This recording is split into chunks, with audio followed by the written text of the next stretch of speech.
UP sub inspector 2021 यानी दरोगा भर्ती परीक्षा के बारे में ये वीडियो है। इसमें हम बात करेंगे सिलेबस क्या है, उम्र सीमा क्या चाहिए इस परीक्षा में बैठने के लिए, योग्यता क्या होनी चाहिए, लिखित परीक्षा कैसे होगी, डीवीबीएसटी क्या है, फिजिकल टेस्ट कैसे होगा, मेडिकल कैसे होगा, नॉर्मलाइजेशन की प्रक्रिया क्या है और आप कैसे बन सकते हैं दरोगा 2021 में, इसी पे पूरी चर्चा की जाएगी। साथ में होंगे कुछ सुझाव और टिप्स। तो चलिए शुरू करते हैं। तो सबसे पहले बात करते हैं नोटिस जो फरवरी 2021 में आया था। इसमें UP sub inspector civil police, PAC में प्लाटून कमांडर और fire officer UP fire services में करीब 9,534 पदों के लिए आवेदन मांगे गए हैं। इसमें महिलाएं केवल UP sub inspector civil police में ही आवेदन कर सकती हैं।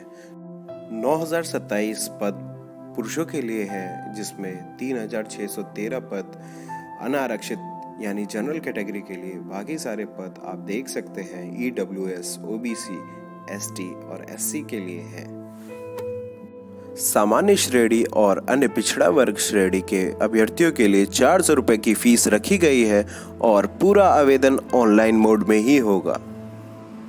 इस फॉर्म को भरने के लिए कुछ फिजिकल रिक्वायरमेंट्स हैं जो महिलाओं और पुरुष के लिए अलग अलग है, तो उसे ध्यान जरूर दीजिएगा।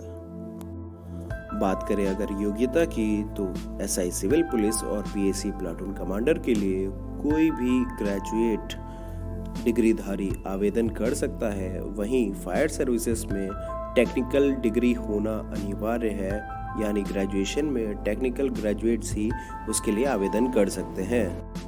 इस फॉर्म को आवेदन करते वक्त ग्रेजुएट होना ज़रूरी है, आपके पास ग्रेजुएशन डिग्री होनी ज़रूरी है। कोई भी अंडर ग्रेजुएट स्टूडेंट इस फॉर्म में अप्लाई नहीं कर सकता है। एजुकेशनल क्वालिफिकेशंस के साथ साथ फिजिकल एफिशिएंसी भी होना ज़रूरी है, जिसके बारे में आगे बात करेंगे। वैसे तो प्रायोरिटीज़ के कोई एक्स्ट्रा मार्क्स नहीं हैं, फिर भी ओ लेवल सर्टिफिकेट या फिर टेरिटोरियल आर्मी में 2 साल की सेवा या एनसीसी का बी सर्टिफिकेट अगर है तो आपको प्रायोरिटीज दी जाएगी। बात करें उम्र सीमा की, तो 21 से 28 वर्ष की उम्र के ही अभ्यर्थी इस फॉर्म में आवेदन कर सकते हैं। यहाँ पर प्रायोरिटीज तभी एप्लीकेबल है जब किसी दो कैंडिडेट का एक जैसा यानी कि समान मार्क्स आता है। अब बात करते हैं परीक्षा की, तो लिखित परीक्षा ऑनलाइन आयोजित होगी और कई सारी शिफ्ट्स में होगी। लिखित परीक्षा का समय 2 घंटे यानी 120 मिनट का होगा। परीक्षा कई सारी शिफ्ट में होगी और प्रश्न पत्र अलग अलग होंगे। इस वजह से इस पूरी ऑनलाइन लिखित परीक्षा में नॉर्मलाइजेशन में इक्वल परसेंटाइल मेथड लागू किया जाएगा। क्वेश्चन पेपर के सारे पार्ट में 35% यानी 35% से ज़्यादा मार्क्स लाना ज़रूरी है और टोटल 50% से ज़्यादा मार्क्स लाने पर ही आप आगे की प्रक्रिया में शामिल हो पाएंगे।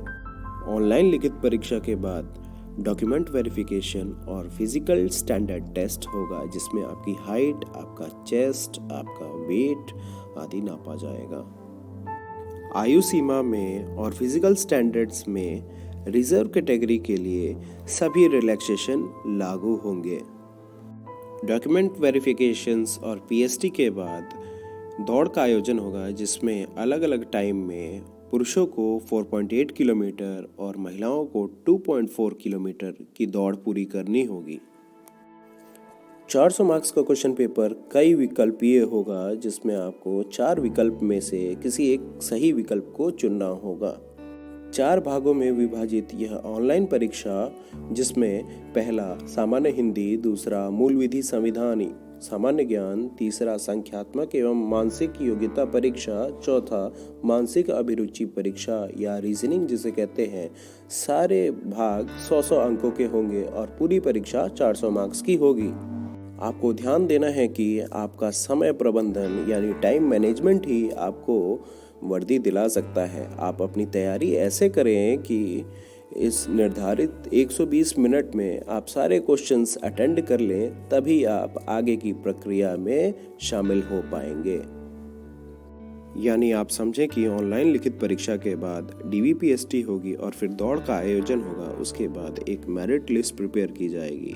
उस मेरिट लिस्ट से चुने गए अभ्यर्थियों को मेडिकल के लिए बुलाया जाएगा, फिर उन्हें ट्रेनिंग में भेजा जाएगा। अब कुछ ज़रूरी बातें जो इस भर्ती से संबंधित हैं। सबसे पहले आप ये देख सकते हैं कि विज्ञापित पदों पर की जा रही यह भर्ती अस्थायी है, यानी कि आपका अपॉइंटमेंट पहले तो अस्थायी होगा जिसे बाद में स्थायी किया जाएगा। बाकी आप नोटिफिकेशन पूरी तरह पढ़ लें। अगर आपको वीडियो पसंद आया हो तो शेयर करें, लाइक करें, अपने कमेंट्स लिखें और चैनल को सब्सक्राइब करें।